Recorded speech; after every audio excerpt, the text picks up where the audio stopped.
And now, Hangar 56 Media presents Spike's Car Radio, a downloadable cars and coffee, hosted by writer, comedian, and automotive enthusiast Spike Feresten. Now, here's Spike. Here we are, Sunday Cars and Coffee, Malibu Kitchen Cars and Coffee.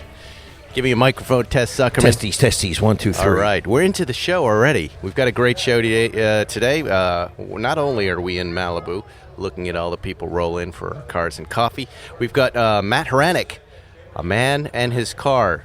Did you know that book is out, Zuckerman? A Man and His Car, and both you and I are in it. The best part is, if you recall, I didn't actually participate in being in it. You were in it for me and you. Yeah, he said, do you know anybody else? I said, what? That's Zuckerman's car in the hangar. You had the 66 911. I was storing it for you. And Matt said, yeah, and let me call you up. And there you go. That is your car now. That's, everybody kind of picked their favorite car. And is that your favorite car? Not really. No, I love it. Okay, you know how Jerry says he has like 20 cars in his top 3? Yes. That car is definitely in my top 3, but there might be 7 cars in my top 3. You know what's an interesting moment about that car? I had extra space in my hangar, right? And we were sharing cars in your hangar, which is closer to my house. Right. So I said, whatever you need to put in there that you're not using, and the 66 went in there. And then I got tired of looking at it and going, God, this is an amazing car. But Zuckerman's not driving, so I drove it and put together a punch list that you then executed, and now... It's fantastic. Right? The car is fantastic. It was just one of those things you had forgotten was even in your collection, and you had forgotten to sort properly. And now it is sorted. I will give Mr. Wilhoit that credit. He gets a lot of demerits. I want some credit, too. Well, you get credit. I'd say you naturally get credit. But you know what? You already wrecked my morning with this guy. You know what he does to me? There's a lunatic over here with something that he likes to call art, this guy Wally. And Wally comes up to me. You already know his name. That's impressive. Wally Weiss. And Wally Weiss has a painting out of the trash that he put like a sticker on, and then he's trying to sell it to us. And you put him on me, and he wouldn't leave me alone. Now, so it already painted ruined that. He knows we own a Zagato. That's a Zagato Abarth. And he came all the way here to sell that to me. And I said, Zuckerman is the man for that painting. He took like an old oil painting, a really bad old oil painting of Paris, and drew like a child's blue Zagato Abarth on there. And then he stood behind me, and I was trying to have another conversation. I was done with him, and he was standing behind me, and I finally had to say, Wally, you're standing behind me. It's going to make me nuts, and you don't want to see that. You got to go. You know, you're very nervous here, Zuckerman. You get nervous around all these people, don't you? Okay, we have a pandemic here. Yeah, I know, but you're in an office with a bunch of people. The same There goes people, Bruce Meyer. Look at that. All of these people, and I'm so surprised to see at 8 o'clock in the morning there are hundreds of people pulling in here. It's it's hard to take on a Sunday morning, which is usually quiet time.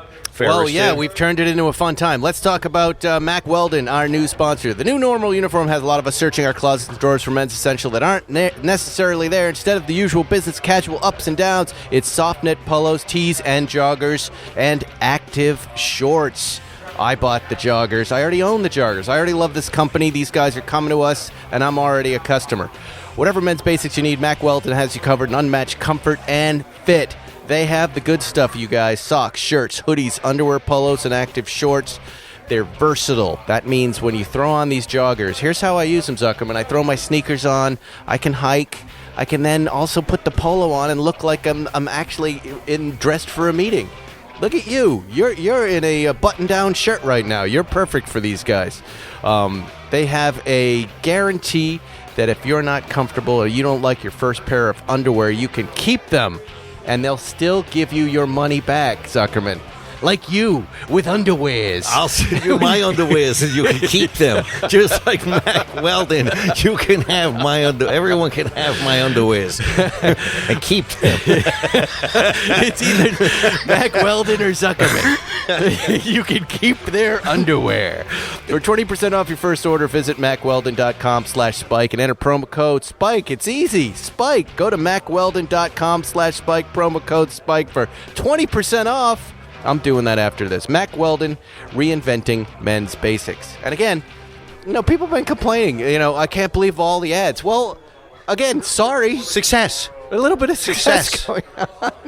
I try to keep them out of the guest segment. Matt Hranek is going to be on because those, you just don't want those interrupted on a Zoom, right? It just doesn't feel right. And they're more fun with you when we can just riff. And I tell the sponsors outright, look, it may not go the way you planned because of the word Zuckerman. It may go in a bad direction. He may offer his underpants instead of you can have mine for free. Yes. You can get theirs for 20% off. Exactly. Mine are free. Now, did you notice what's right in front of us, Zuckerman? Amazing. The new Amazing. Bollinger B1 and the new Zero Labs, what looks like some sort of Bronco device with a surfboard on it. These guys, and we're not going to dig too deep into the Bollinger because Robert Bollinger next week is coming to your hangar, Zuckerman, with the B1, and we're going to drive that. What do you think of name. that? I like the name B1 like a bomber. And Bollinger like champagne. It's the Bollinger That's a wine, B1. right? The Bollinger. It's a Bollinger B1. I'm coming in with bombs. We're gonna bomb you. It's gonna be stealthy. It's gonna be fun. So I got in early to make sure these guys had a spot, and you and I had a spot. And it's so funny to watch these two big trucks come in silently and then back up and then listen to the folks around here, the tourists, who have no idea what they're looking at. This dad came over with his kids. The kids were like, Dad, come on. This is a Defender. Look, it's an electric Defender. Which Not it is a bad not. guess, but not a bad guess. It's not even close. I don't even know what I'll it is. take it for a kid. From a kid, it's okay. No, it was from the dad. The know-it-all dad. The know-it-all dad. Yeah. That's Swiggins right there. Swiggins yeah. is right there. One more whiskey before I dive, Harrison. Yes, please. Please. I wore my green pantalones today, Peabody. I threw him up on Instagram because I think he's Swiggins'd out for us. Really? Yes. It is. Everything's about us, Harrison. Now, Zuckerman, I'm noticing you have a button-down shirt, which looks like a button-down shirt from Tuesday. That's a sticker on it that says, I voted. Right. But Because it's Sunday. well, Harrison, what's going on? I'll tell you why. Because I was not planning on coming this way. I was staying at my other house in Baldwin Hills with my kid, and I just had what I was wearing, a couple of things thrown in a bag, and so it's a little chilly this morning, and I had nothing else to put This on. is a walk of shame for you? Well, I guess so. You could say so. Meanwhile, though... So wait, I want to know about the I voted sticker. You voted by mail, right? Yes, of course. So did I. But I was thinking about this. Usually when you vote, you go in, you hand it to the lady, she gives you the sticker, you put it on, you walk around with it for 10 minutes, and then you throw it at somebody. The envelope experience, you don't really have to put the sticker on that says I voted. Why did you do that? Okay. There's a story here, of course. Is there? Yes, of course, because I voted last weekend, and then Andrea took the sticker off and put it on me, and I said, no, I don't want the sticker today. You wrecked my sticker. And so I want to wear the sticker. That was last Sunday. I want to wear the sticker to the office at some time during the week. Yes. So then somehow she somehow reattached the sticker to the backing and put it in my bag. So it was in there. I had the sticker. It was unused. And I feel it's important to let the whole world know that I voted, Ferrison. Have you had more of that virus in your office? What's going on? No. I have not had virus in the office in haven't? ages, Okay. but someone I know that does some assisting, some little odd jobs for me at times, he got COVID-19. Oh, really? He got COVID-19 from his younger roommate, and his younger roommate gave it to him. He's 61 years old, and he was really, really sick for a week. He said it was way worse than the flu. Way worse. Way worse, huh? Way worse than the flu. He said the amount of his body ache was so severe. He was in so much pain from this. He was so fatigued, so exhausted, but he's finally rounded the corner. Well, the next question everyone asks is, where did he get it? From his roommate. I told you that. You his weren't roommate. listening. It's His hard to hear. roommate, There's lots of people RJ. babbling. I know, because she moved further And where away. did Now she's talking in our direction. Where did RJ get it? he's young, so he probably got it where all young people get it, from some filthy intercourse with other filthy people. Right. The young folks. The young Don't you folks feel like doing people have filthy things. stopped kind of almost just wishing, just like they've stopped trying to take care of themselves? Of course. It's called pandemic fatigue. PF. Not Poonfest, pandemic fatigue. And that's what everyone has right now? Not Poonfest, pandemic fatigue. Wow, yes. now look at this. Look at these guys. Oh, is it the Lamborghini guys? No, that's a McLaren. A McLaren. In Gulf colors. Yeah, and here's That's the pretty Lamborghini in guy. Gulf colors. Oh, hello, Frank. And here comes Frank up the stairs. Look. Uncle Frank. Wow, that's a nice car. I know I make fun of the Lamborghini guys, but I also like them. But you can tell this is one of those crazy noise crews, right? It's a crazy noise crew, and his license plate says Azeri, like Azerbaijani or something. There they go. Part of those There they aggressive go. Caucasus people. But did you see the guys with the Cadillacs over there? I have not. I came right in. I parked. You and I got to look started right doing on this. the other side. There are 3 or 4 of the most beautiful, gigantic yellow and like sherbet orange Cadillacs. Okay, and they so set up the guys set early up. post-war. Look, you can kind of see them, Yeah. things that you would see rolling through Miami. Yeah, certain 55. times. A 55 Cadillac. And the over there. owners A beer. spaced out their cars, separated from each other, and then to stop other people from parking there, they put their chairs in there and have opened up their cooler. That's a weenie thing to do. They open up their cooler. No, you wouldn't say that if you saw the fellas. I'll look at it, but when I hear about it, Here, let me show you a picture. there are some really great cars here. I see a 53 bent window pre-A 356, and those guys are hilarious. I How like that funny is yellow that? one. That is a 55 Cadillac. I would call that, if I owned that car, it would be called Yellow Boy. Yeah.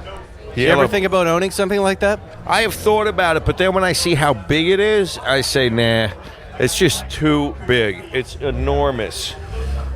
It's really loud here right now, Ferris, and there's a lot going on. Well, you don't have to worry. The mics are directional. It should be okay. But yeah, this show has really turned into something, hasn't it? It's the police seem to have given up. They were here earlier this morning just to, I think, to get coffee. And now the show just happens. Would you haven't been here estimate? for a I'm while, right? estimating 500 people here. You think? Yes. I don't know. There's Bill behind us, who has not figured Hello, William. who's not figured out how to monetize this yet. Look You at should him breathing in It his should be mask. like Dodger Stadium, but with bagels. You should have a thing around your neck. He says he can't sell because the Board of Health would shut him down. Fuck them. Oh, like the Board of Health's doing such a great job. Okay, so they're doing a great job. We've got a pandemic. You're wearing a mask. Yes. That's what I said, Ferriston. Did you think late night or early start for those you know two ladies? who that is? I do not know who that Okay. is. Well, Who just is it? forget it. I'll tell you later. Tell me right now, Ferriston. Anyway, Bill, do you see these people? They're all hungry. How? If you had, why don't you He has have all like the- a basket on your back, like a hamper, like an old firewood picker upper? You put a wood basket on your back, but burritos are in there. Yeah, that would Bagels. be good. Nope, it's not going to happen. Well, Zuckerman, let's talk about ExpressVPN. Which of my online searches does the government have a right to know about? And what do you think? Does the government have access to that? No, they should have no access to anything, which is why we all use ExpressVPN. Protection. Hackers, you don't want them looking at your web history, and now they're allowed to thanks to our government. You don't want them to see your video searches, especially Zuckerman. I can't imagine what's on his computer. That's why I gifted him ExpressVPN. ExpressVPN encrypts, reroutes your web traffic to any number of countries, states, keeps you safer, more secure. All you have to do is download the app, click connect, and boom. I did this. I have this app, Zuckerman. And whenever I open up a browser, it automatically connects. And I am anonymous even in my house. Finally. No one will know. You look up raccoons playing with dogs. You know what? Squirrels. No, the ads, the targeted ads have stopped. I don't get the Really? Skechers ad when I'm talking about Skechers anymore. I don't get any of that. ExpressVPN is the fastest VPN I've tried. Costs less than $7 per month. It comes with a 30-day money-back guarantee. So all you need to do is go to expressvpn.com/spike911. expressvpn.com/spike911. My name, my favorite car. Go to expressvpn.com/spike911. A little tired today. Little sleepy. But I'm I a do little sleepy. It's very I do early. like these VPNs. I do like the protection they afford. Because, in the at some government- point the government said it was okay for anybody web browsing data. Like 2 years ago, they said, go ahead. Anybody can have it. You can sell it. Everybody knows everything. I'm not opposed to the Second Amendment, Ferris, but I think people should really be thinking about the Fourth Amendment. Which I'm going is? to put that out there to be free of unwarranted searches and seizures. Right. The government snooping on you to me is a bigger deal than whether or not guns. You need a background check for a gun, but nobody thinks about the Fourth. They need to think about the Fourth Amendment, not just the Second Amendment. And you're seeing a lot of violations? Is that what you're saying? I am saying that we live in a society now where people do not care, that the government is watching everything. Yeah. Everything. And that's There what's is of more concern to you. Yes. There's no privacy anymore. Yeah, I think the Constitution's about to burn. The whole Constitution's going down. I don't think it matters. I think someone just has to enforce it, and I think it'll all be fine. But the Second Amendment, I don't know. I don't even want to talk about that stuff. Okay. I just threw it out there Sunday. I'm a gun owner. owner. I'm a happy gun owner. I don't ever feel like people are going to steal my gun. Do you play with it while you have ice cream? I don't, but it talks to me. What does it say to you? Use me. You Come play with me. Who do you Take me out. You're going to go see the neighbors? What's that? You're going to go see the neighbors with the gun? No, you know what I used to do? When I couldn't believe... I grew up in Massachusetts. That's very stringent rules about cars and everything. Pretty much anything. Like you move your motorcycle down the sidewalk, you're getting arrested for some reason.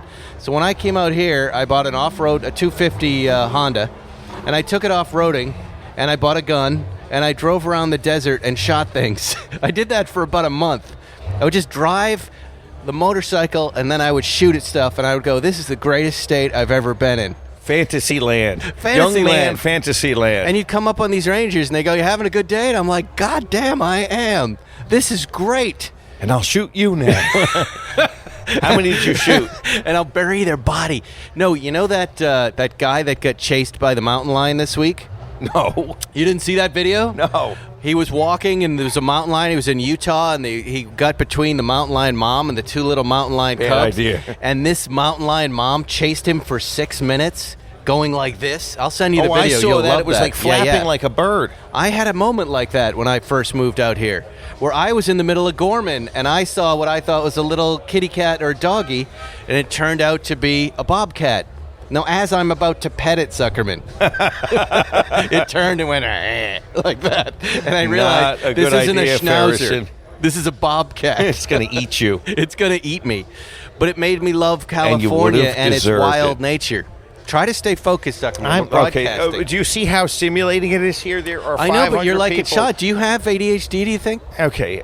Between all the coffee I had this morning and what's happening here and trying to concentrate on you, and people are flapping and waving and shaking. And Should I medicate you before we're out here?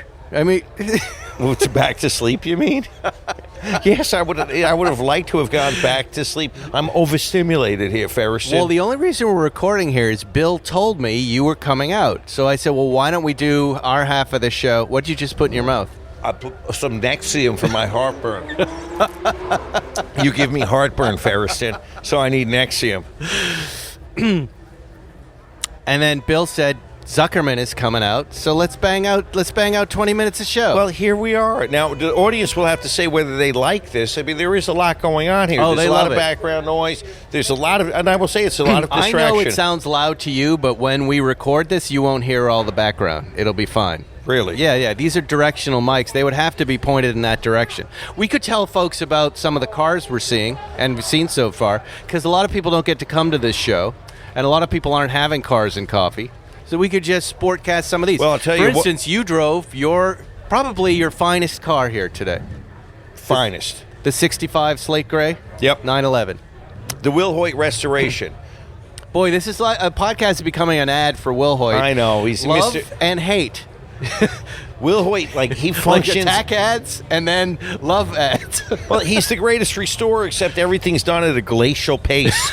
It is so fucking But slow. isn't that the way it should be? I don't know. I want my Speedster's been 3.5 years. I know. 3.5 years. But when it comes out, it's right. Maybe it takes that long. Okay. It does take that long, unfortunately. To get it 3.5 right. years. I owned that car and drove that car for less time than Will Hoyt's had it. Will Hoyt's had my car longer than I had my car. Yep. How do you feel about, the GT2 RS, which just came back to us? It appears to be sold. I feel good about that because we still have another one. Here's some big news, Ferrison. Yeah, all right. What do you got? I sold my Gullwing. Yes. Congratulations. Yeah, that's really, it's bittersweet. That is a milestone car, and it was a milestone car for me. But you were in at the right place on that car. You were in low, and now you're, I'm guessing, going to be selling high. I am selling high. I'm making a considerable profit, but the car was such a work of art, such a thing of beauty. It meant so much to me. How long did you own that car? Close to 10 years, and it was That's interesting. It was one of my it was the biggest purchase I had made then and now. It was a big piece to buy. Yeah. And it was really it was something I always wanted. And it was a milestone car for me. That car is one of the most beautiful cars with one of the most beautiful presentations. It's funny, that 9 to 10 year window, I've experienced this too. For the cars you love the most, it's somewhere between 9 and 12 years of ownership. And then, it's you're time. Like, you have a 300 SL that you're going to drive, which is a beautiful car, and I see you in that one all the time. The Gullwing is just one of those blue chip investment cars, aren't they? But I think out of those two cars, and you let me drove the Gullwing, I don't like the heat. It's a little too hot, so that means it's a winter driving experience. Right. It's a race car, and it's one of the most beautiful creations that on four wheels that there is. But it's not necessarily the car you're going to drive. Right, and the Roadster... And that became the reality of it. If somebody had come up and ponied up the money for the Roadster first, one of the two had to go at this point in time for various reasons. It has a lot to do with just the economy, partners in the car, that kind of thing. One of those two cars had to go. And it turned out that the Gullwing was going to be sold. Now, for people that are listening, understand there were 1,400 Gullwings made. That's a lot of cars made for an iconic car. When you have a great car like mine, you're competing against the other 5 cars that are out there that are not great. It actually makes it a bit of a hard sell for people who are out there looking. People really have to look at these cars, have these cars examined, and understand who they're buying them from and who did the restoration. Because in this particular case, Gullwing restoration is extremely complicated. It's an extremely difficult thing. There's only a few guys out there that are qualified to do it right, and they're becoming fewer of them every day. What's more expensive, a Will Hoyt Speedster resto or a Gullwing resto? You know what? In Are all they honesty, comparable? they're about the same for body and paint. The engine work is more expensive on the Gullwing. The Gullwing is diabolically complicated compared to a 356. But otherwise, a Will Hoyt restoration is such an expensive thing. A Gullwing restoration is probably going to be 30% more. Really? Yeah. Wow. You're looking at another $100,000. I wonder where... I remember when I restored my Speedster, twice, by the way, it really was not expensive back in the day. I don't know what suddenly went bonkers with it, but I took mine down to the bare metal. We fixed everything with a crash. We painted it. The parts weren't expensive. We put the whole... I swear to you, Zuckerman, I don't think I paid more than $50,000 to get that whole thing done. And I'm talking interior, the whole deal. And the other $200,000 it costs today, $100,000 is labor? because $100,000 is because things are much more expensive, and the other $100,000 is because the market will bear it for the right person. But they're not complicated cars. No, the 356s to restore. They're really not. No, it's basic.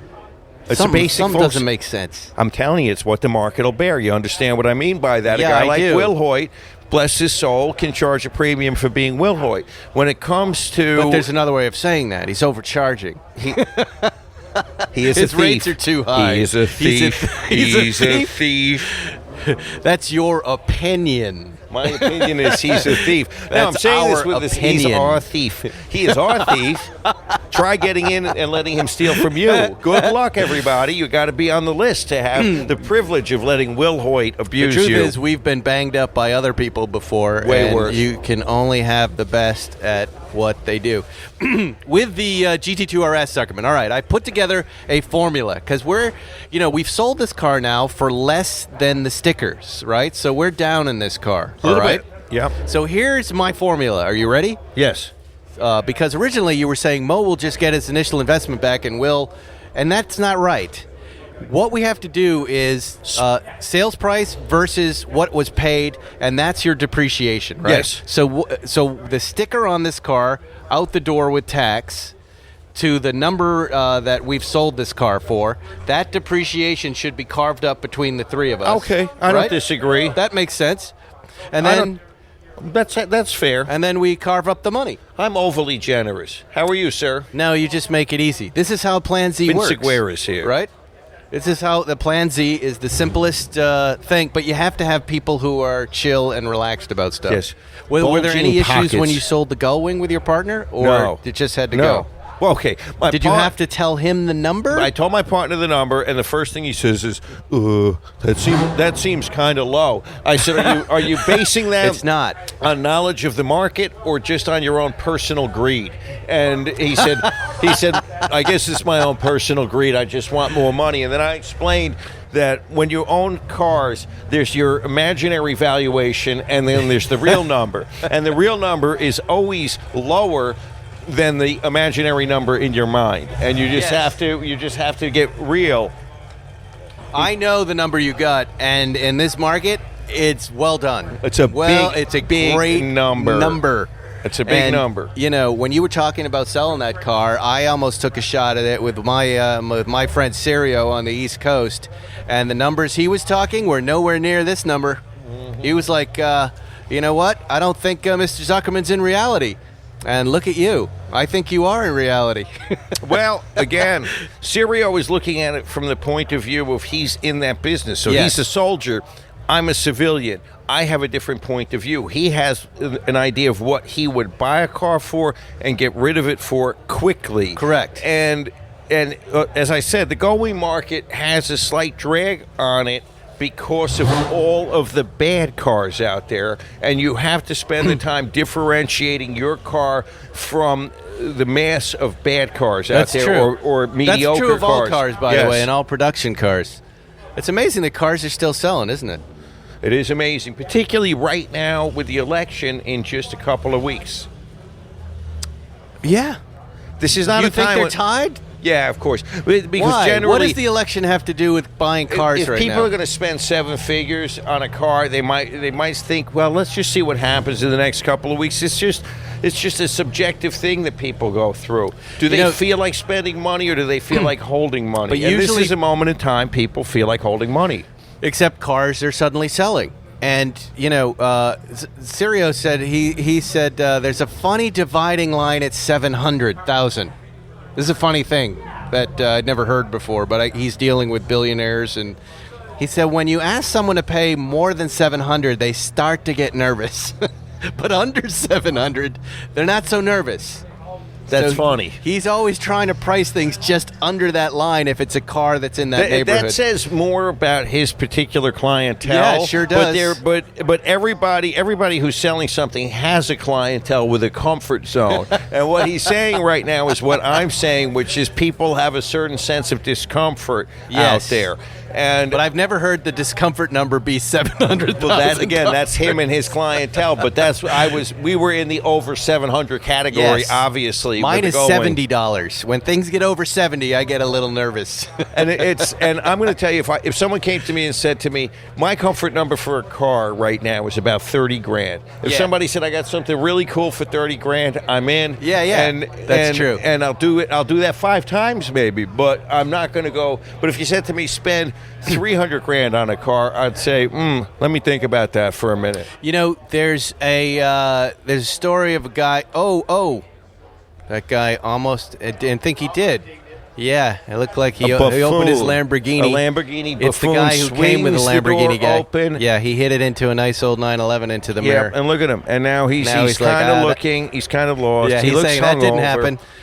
He's like I saw that.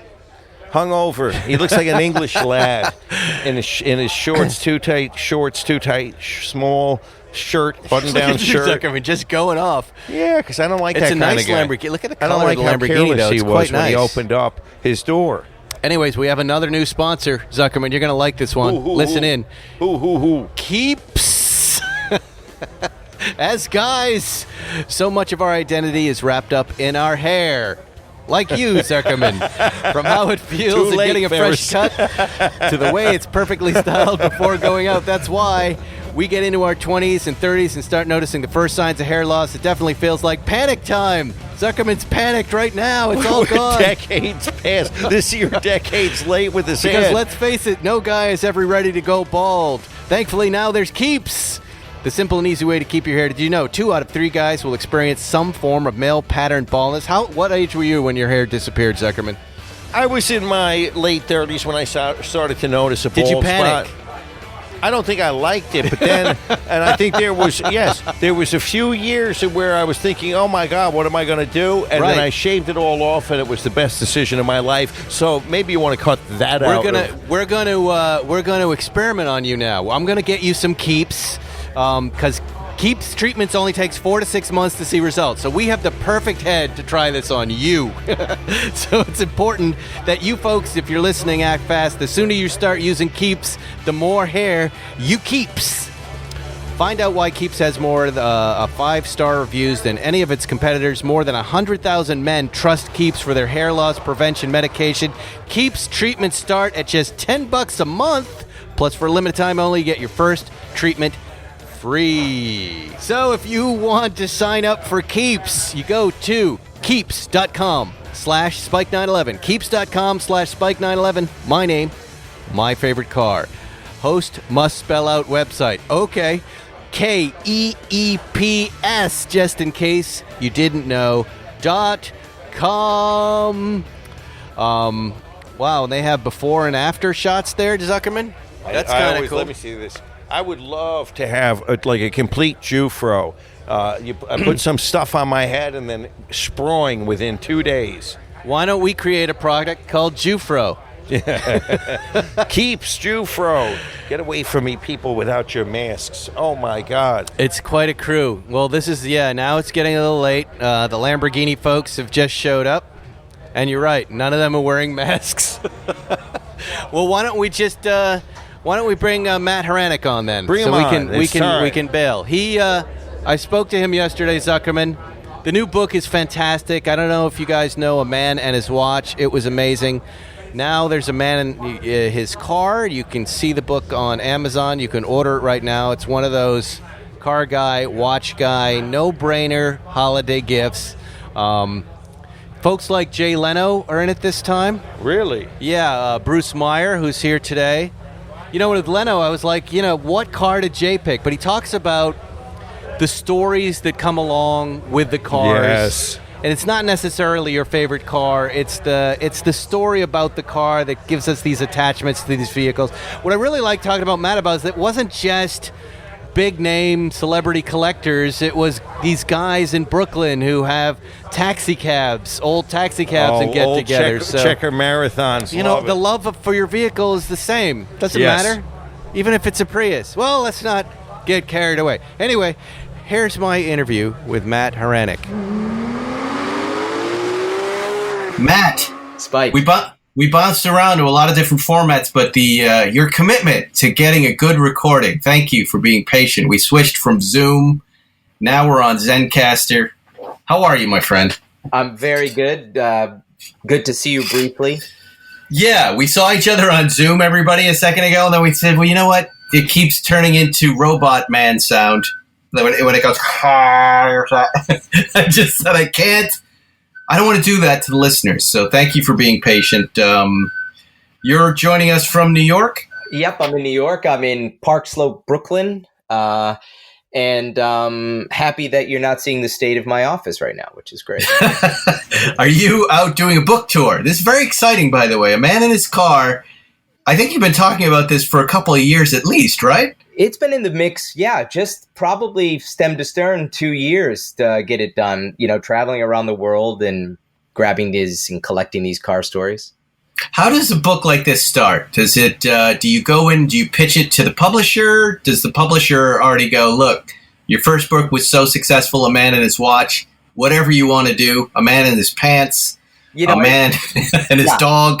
How does it work? Well, surprisingly, the watch book was pretty successful in terms of its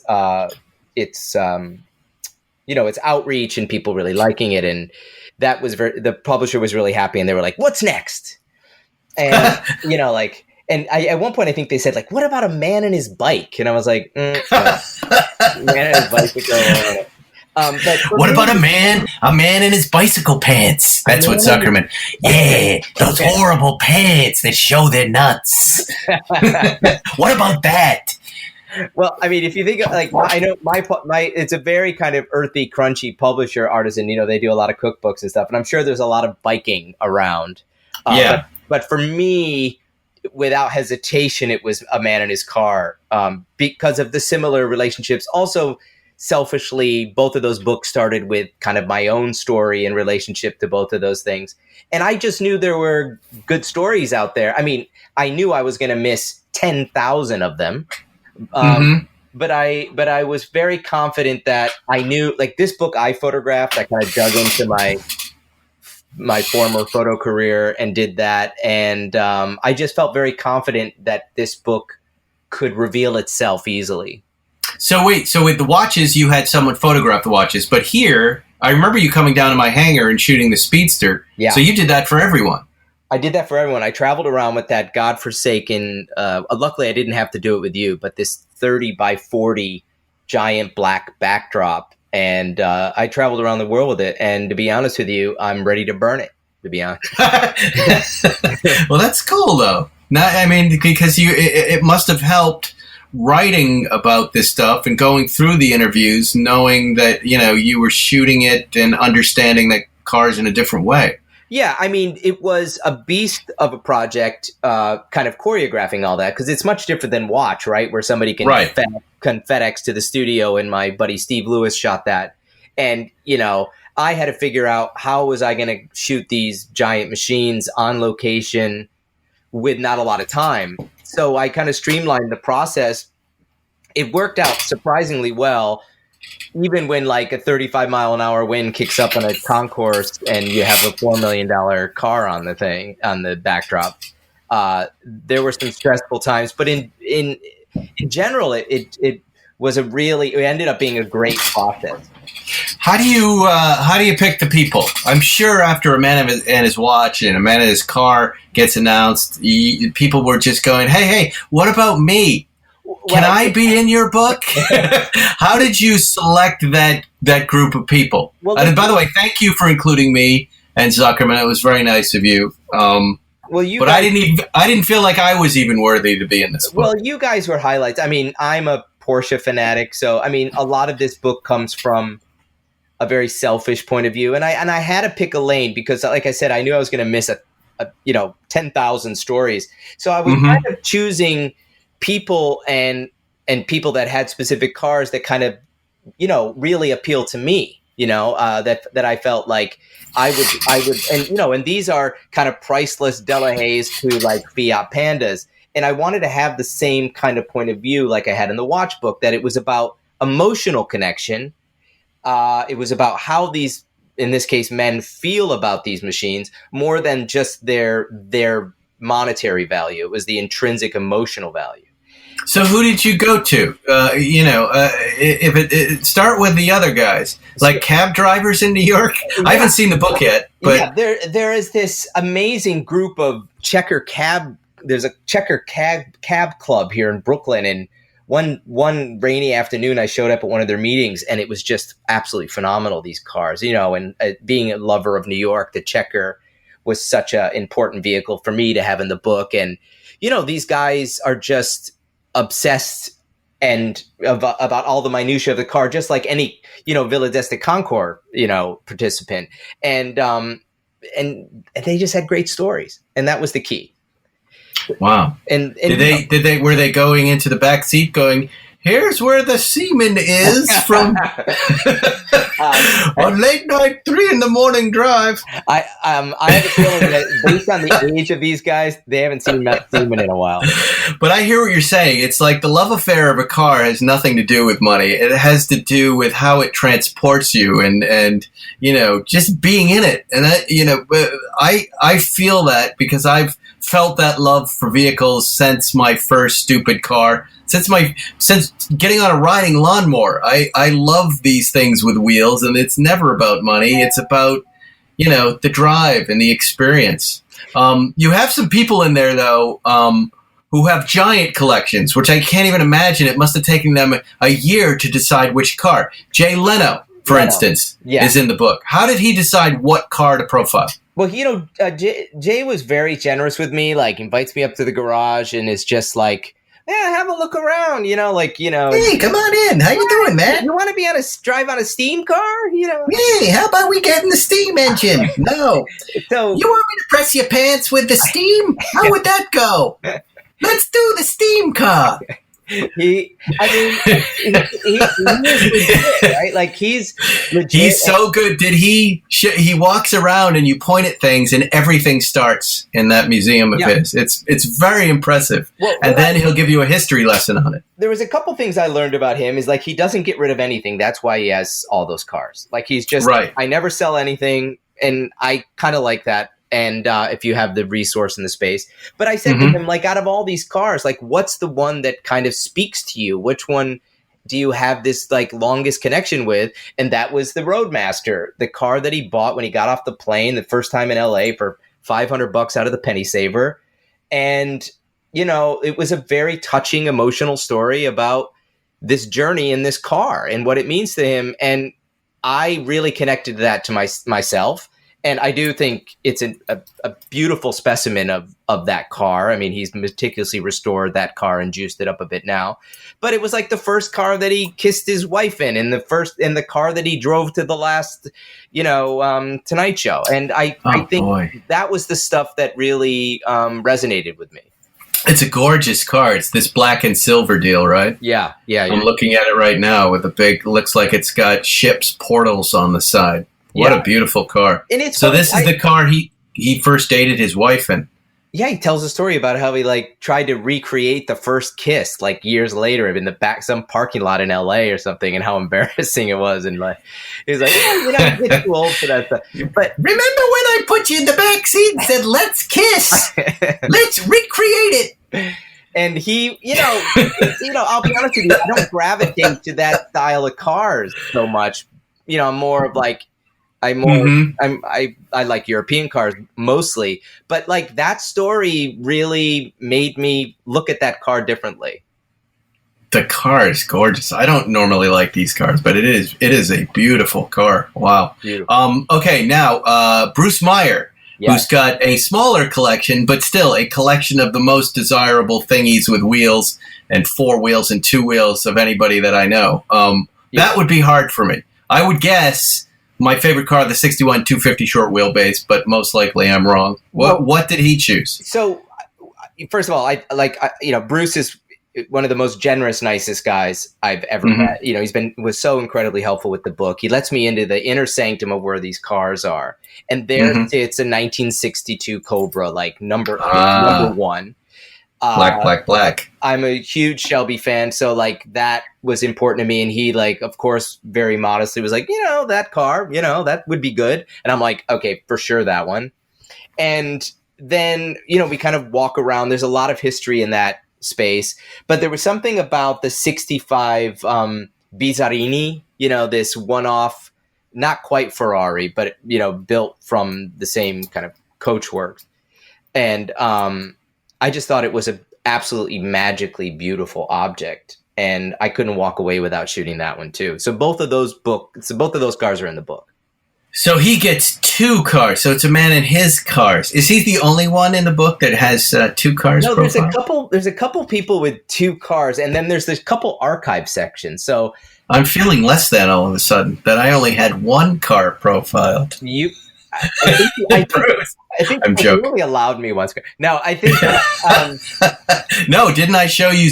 Because at the time, I think I had Zuckerman 66 911 in my hangar. Well, that's the navy blue one. Yeah, we got that one. That one's in. Yes, I know. I'm aware. That car. So I had just taken that car out and done a sorting list for it. It was something that he had in his hangar that he loved, but he wasn't driving it.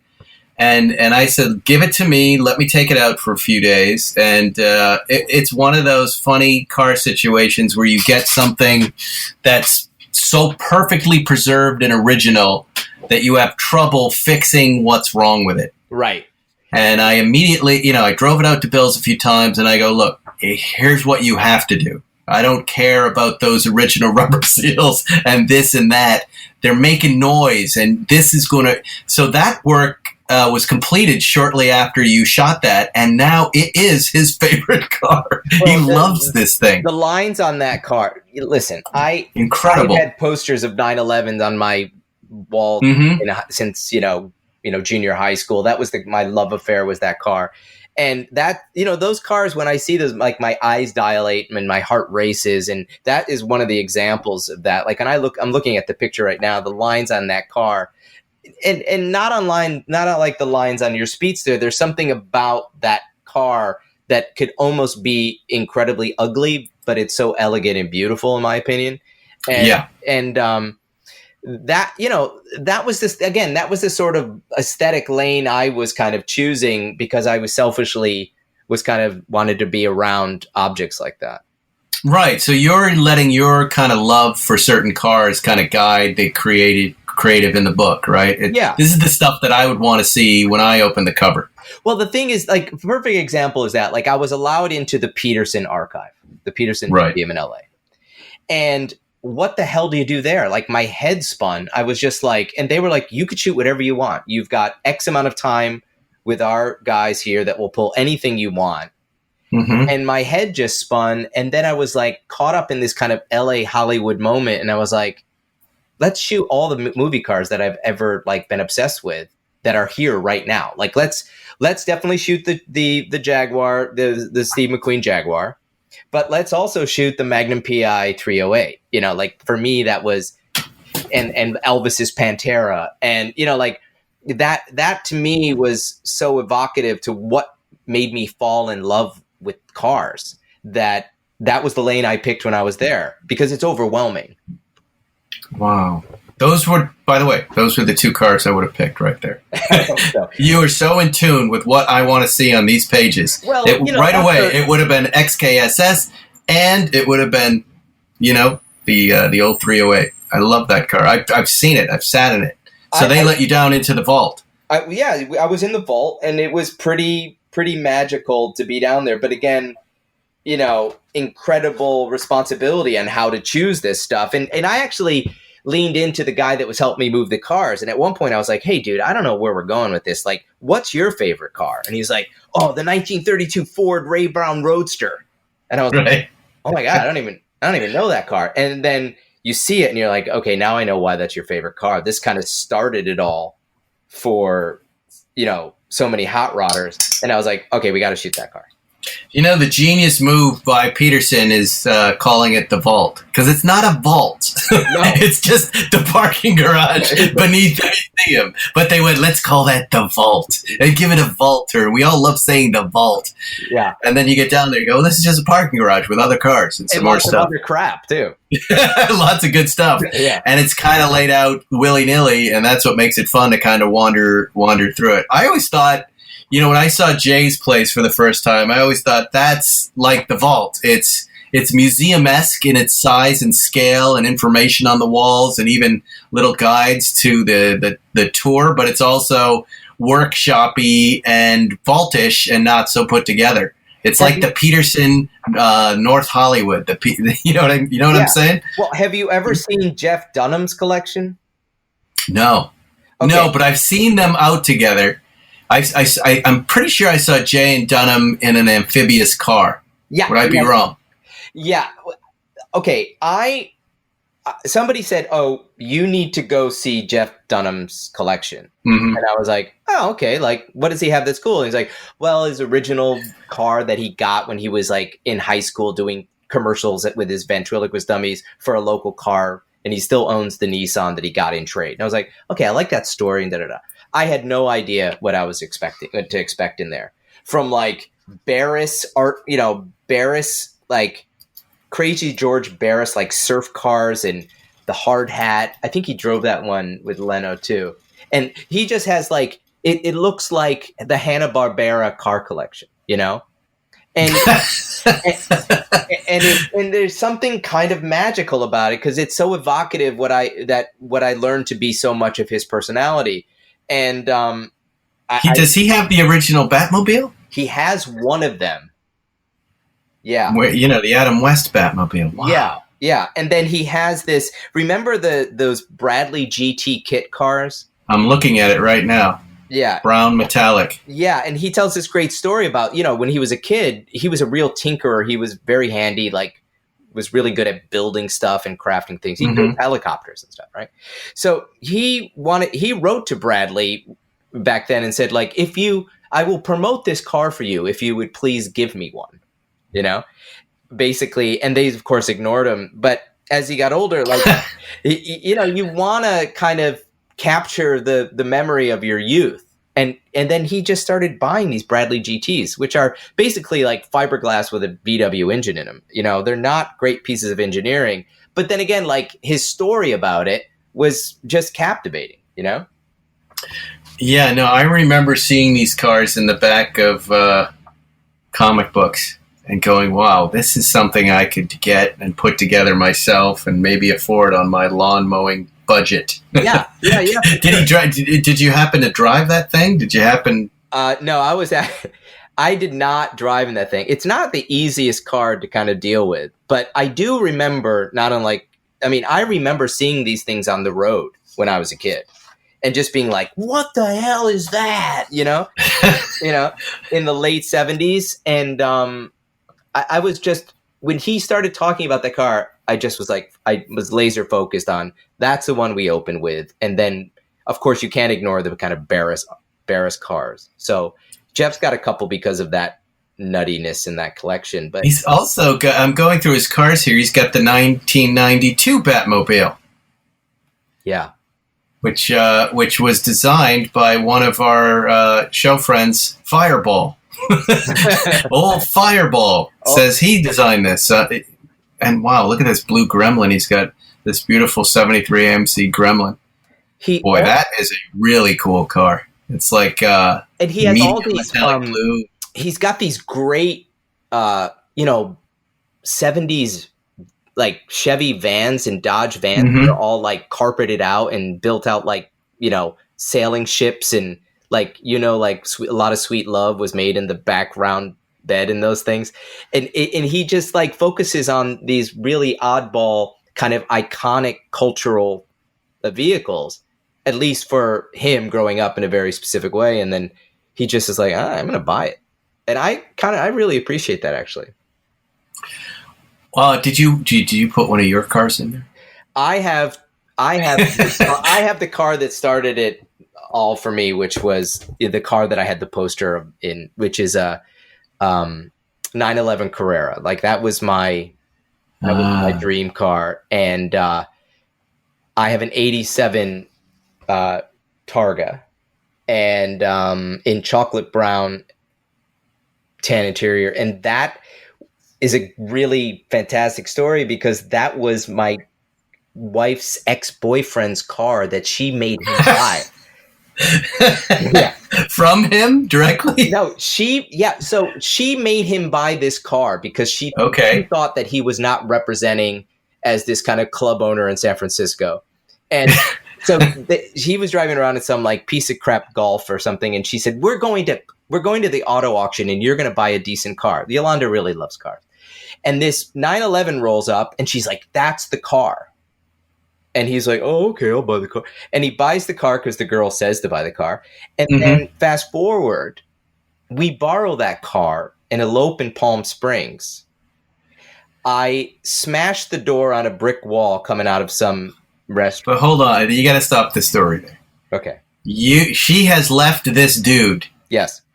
How do you borrow an ex-boyfriend's car? How does that work? Okay, what was that conversation? Yolanda's very demographic. So, very democratic. You know, she liked Ira. Ira's a good guy. She maintained a friendship over the years. And when we went to San Francisco to kind of trace her steps through San Francisco, she said, let's go say hi to Ira. And he's a nice guy, and we had dinner with him. And he was a perfectly nice guy, and there was no issue. And there's this car sitting there in the driveway, and Yolanda says, we're thinking about driving down to Palm Springs, and he's like, well, why don't you take the Porsche? And I was like, he didn't just say we could take the Porsche, right? And she's like, yeah, we could just take it. Let's go. And then we eloped in it. And then, yeah. How long after the breakup is this? This is a few years. Because I could not be as comfortable when my girlfriend says, let's go have dinner with I'd go, what are you talking about? I don't want to go near that guy, nor does he want anything to do with me. Well, there was this 50 years later? No, it wasn't. It was maybe, I don't know, 5 or 6 years later. But okay, that's a long time. Yeah, that's a long time. So it's water under the bridge. And it's not like, he wasn't, Bradley Cooper. There wasn't a lot of, enough said. Yeah. Thank you. But still, to then take the car and potentially entangle yourself with the ex. Yeah. Another interesting etiquette puzzle. But you do it. You say, let's do it. We do it. We elope in the car. And then the unfortunate thing is I got to give the car back. So I give the car back and then. But damaged. You said, here it is, but sorry, I smashed your door. I did fix the door with this amazing mechanic in Palm Springs, because there's all those little. There are so many great mechanics in Palm Springs. I am certain you found the best paint mechanic guy in Palm Springs, La Quinta, or Joshua Tree. Exactly, and the best. The best thing was I had crunched just the seam of the door a bit, right? And I was like, if I could just find a body shop to hammer that out, I'll be good. And then yes. So I find a body shop. And it's like this one guy in there, and he takes out a little brass hammer, and he gently reshapes it, and in a Dixie cup matches the paint, and then looks at me, and I said, "All right, dude, that's kind of amazing. Like, how much I owe you for that?" And he said $50, and I handed him $100, and he looked at me and he said, "Only in America, my friend." And I drove away with that car, and I would never. This Porsche elf had a tiny golden hammer and a Dixie cup full of paint. Yeah, it just happened to. I don't know. I'm skeptical that this was a perfect fix. Well, I'll be honest with you. Ira was never had the attention to detail. So yes, he did not. But I own that car. So basically, in a kind of horse trade, I got the car. It needed some TLC for sure, including that. So wait, he said he takes the car back. He says no problem, and eventually you call him and you say, "I love driving it. I want it." Basically, I help him buy a new Audi or something, right? And this car is kind of decaying in a garage in San Francisco. We get involved in this kind of makeshift business deal where I'm going to help him. I'm going to find architects and interior designers for him to redo his house, because I was connected in the world at the time. And he said, okay, what do you want for all this work? And I said, I want the car. And he's like, you want the piece of crap Porsche that's decaying in the garage? And I was like, yeah, that's what I want. And then we're even. And that's what we did. And wow. That's a good deal. Yeah. I like that. And I was working in San Francisco at the time. So I was going back and forth to San Francisco, and there's a lot of actually very good mechanics and vintage car guys in San Francisco. And I found this terrific mechanic who slowly brought the car back up to speed, and it really didn't need a lot. It just needed, a little TLC. And then I eventually shipped it back to New York, and this is where it is now, up at the farm. These are the stories that you're going to find in A Man and His Car. That is a great story. I love the origin story of cars, but that one is really great. Really funny. It starts with your wife and the boyfriend, then it comes back. Now you have the car again. That's really her car. She's going to end up killing you and taking that car. That's the next beat of that car story. Don't worry. She reminds me that it's her car constantly. She's done a great job. Well, the new book is called A Man and His Car. We can buy it wherever we buy books. That's right. It's everywhere. Do you have any preferred place that we buy it from? Well, I like when people go to their local bookstore, number one. And then, of course, if you're stranded in the middle of nowhere, you can go on Amazon and Barnes & Noble. Terrific. So I'm going to go down to the Brentwood Country Mart to our Diesel Books. And if they don't have it, I'm going to make sure they order a bunch because me and my neighbors, we want it. I want to see me. It's only the cars, though, right? It's not people. It's just the cars and the interviews. Just the cars. And don't worry, Spike. I got a signed one coming your way for sure. But if you can't wait, go buy one. I'm gifting. All right. This book, your last book was gifted to me before you and I had met. And it was such a thoughtful, nice gift. So I'm now going to do the same thing now that we're headed into the holiday season. I've got your book. I've got Zuckerman's Outlaw Archive books, and I've got Seinfeld's book, all going out as gifts to everyone. If you guys want to check out Matt's great life, he's constantly, when I reached out to you, he's like, well, I'm on the way to Italy. I'm on the way to Spain. You're out there traveling. Your Instagram is amazing.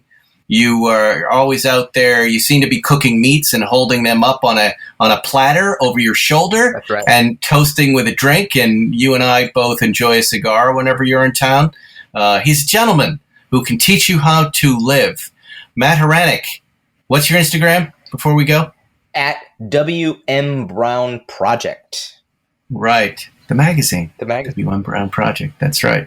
Well, make sure you let me know when you're going to be in town here. You're not having any trouble flying around the world now with this COVID-19? Well, I travel with a stack of documents, but we managed. You're not fearful. I'm cautious, shall I say. What does the rest of the world feel like right now, since most of us have not left the United States? Are we considered lepers? Well, I will say one thing.